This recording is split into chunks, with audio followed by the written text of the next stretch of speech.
Welcome to a CE interview brought to you by Share Talk. My name is Nick Moose Batsford. Today I am joined by the one and only Mr. Jason Brewer, CEO of Marula Mining. Jason, Happy New Year. And to you too, Moose. I said to you off camera that you're the only Charlton fan I like. I know that you're in a rush because you're off to Kenya this evening. I interviewed you in November of last year. The share price then was 9p. You're up to about 14 pence. The sort of big headlines looking back at my notes were that you were looking for going to AQUIS into the AIM market. So perhaps we could talk about that. The three key takeaways I took from the last interview was 2023 was going to be all about copper, lithium, and your relationship with Q Global Commodities, your big backers. Right, let's kick off. Over to you. I'm a pretty happy shareholder for a start because the shares are 14 pence. What's going on with the listing to kick off with? Listings, we're doing 3 listings at the moment for Marula. So we're doing a dual listing on the Nairobi Stock Exchange. Okay. Should go through end of this month, first week of April. We'll be the first listing on that exchange for a number of years and the first ever mining company to be listed on there. So wow. That's going to be incredibly well received. We're very positive about that. We're completing a further dual listing in South Africa, which we expect to follow very quickly after that. Understood. The listing here in London, it's moving from AQUIS to the main board, to the standard list of the London Stock Exchange. So we're bypassing AIM. Tomorrow we've got a general meeting. We're approving issues of shares to Q Global Commodities, which will take our market cap over £30 million. Right. So we meet the threshold to trade on the standard list of the London Stock Exchange. Greater exposure, greater credibility. Liquidity, the lot. So that's happening. I'd suggest that gets completed in April now. Well, that's pretty exciting, right? Yeah, it's taken far longer than it should have, to be honest. These things do, right? Yeah, it's a lot of work with both lawyers, technical consultants, accountants, but we're thereabouts. So yeah, that'll be a big change, big liquidity event, I think, for shareholders to see the volumes increase. But I think the recognition for the company that exchange provides will be the main takeaway for me. Understood.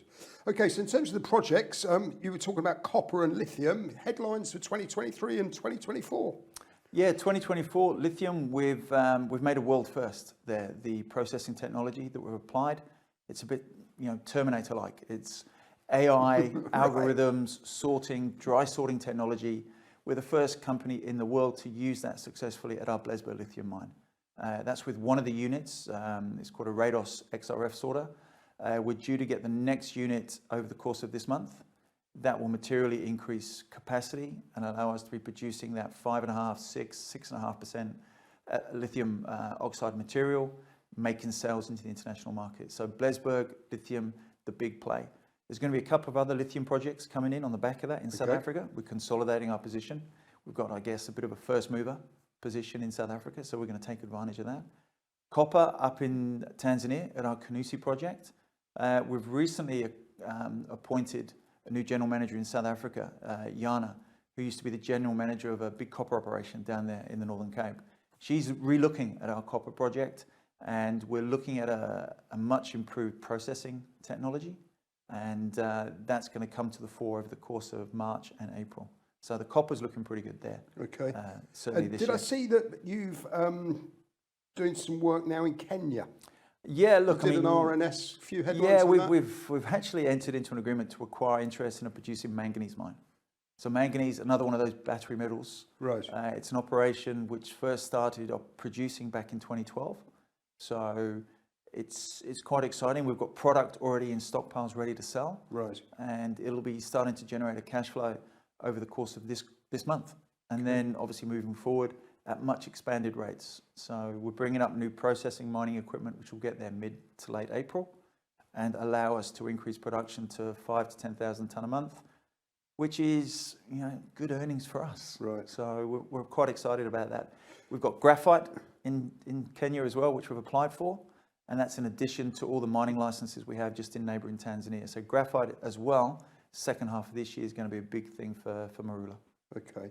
Shareholdings. You've always had skin in the game. Are you still the major shareholder? I am up until tomorrow. Right. When Q Global and it's always good to be replaced as a major shareholder by one of South Africa's self-made billionaires. So I'll pass the mantle to him to be the major shareholder, but I'll be the second largest shareholder and be looking to increase my position over the course of this year. But this time last year, you were very excited about this tie-up. Has it worked as well as you thought it would? Yeah, look, at the Blesberg mine, the lithium mine there, we've been able to bring in brand new equipment, which has transformed the operation, both mining and processing. And that in itself has been fantastic. Also through them, we were able to fund an exploration program and mining development program, $1.75 million, drilling results due soon, assay results due soon, resource on that project due soon. So it's really allowed us to move forward and actually develop the project properly. Right. Not like many junior companies which are always looking over the shoulder as to where they're going to raise their next money. And the shareholders are for the next placing, aren't they? Absolutely. So we've had that in place. That's given us a bit of confidence moving forward across all the projects. And I think 2024 with him coming on the board as well, so coming on the board in a non-executive capacity, his experience, his kind of guidance for me, I think is going to be quite important too. So I'm a shareholder, I'm on a great run, my field position, I'm long, made some money. Further upside 2024? Yeah, look, this time last year we didn't have the manganese mine, so that's going to be providing cash flow, good margins and the ability to expand. The copper coming on in the second quarter of this year, the graphite coming on late in the second half of this year, and the Blesberg lithium mine increasing its production, generating more cash flow, low cost, with an offtake agreement which literally we've finalised. I've just been in meetings today, just finalised. There was a few tweaks we had to do with the new offtake partner, all sorted out now. So RNS come out on that one, so that'll be very positive, I'm sure. An upside share target with my hedge funds hat on next year or two? Decide. Oh, look, if you look at the earnings profile for this business, on the manganese, on the graphite, on the copper, and on the lithium, all of which should be coming through towards the end of this year. Each project raising it each and every time. Look, we're undervalued already, and that's before you start getting that cash flow and those earnings out there. So, I think our mate Zach's given us a target over the course of this month and next up to 18, and then over and above that past the 25 pence mark, which is still pretty cheap for what we've got. Right. Finally, anything sort of that's going to almost stop you going down that positive story, that positive path? Are there any worries? Probably me being over ambitious. Right. I'll be fair. I expect. Well, you always come in here like a whirlwind, don't you? You're always short of time. Yeah, I am. When I come to London, I always try and kind of maximise my time. So I'm always seeing people, and that's what people would expect from me as the CEO. But no, as I look forward, it's about people keeping up. I think that's the challenge. Keeping up with you? Keeping up with the company. I think as a company, we've made a number of key appointments over the past couple of months to show that we're expanding our business. And you need the resources internally to deliver. Yeah.